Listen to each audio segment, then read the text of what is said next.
Thinking about buying or selling a home in Edmonton? Interest rates play a huge role in home prices. But how exactly? And when is the best time to make your move? Let's break it down. When interest rates go up, borrowing money becomes more expensive. That means buyers qualify for lower loan amounts, reducing demand. With fewer buyers, home prices tend to level off or even drop. Higher rates equal higher monthly payments and lower affordability. On the flip side, when interest rates drop, mortgage payments become more affordable.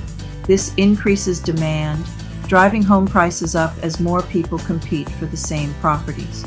Lower rates mean more buyers and higher prices. So when is the best time to buy in Edmonton? Historically, winter months like December and January see lower demand, meaning you may find better deals.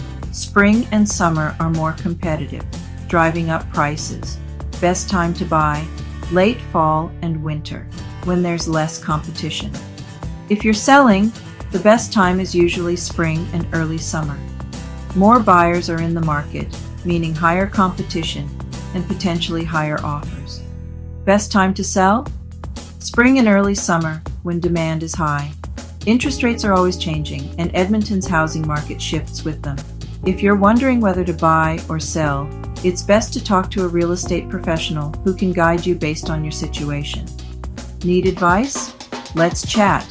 Want to stay ahead of the market? Subscribe for more updates on Edmonton real estate. And if you're ready to buy or sell, let's connect.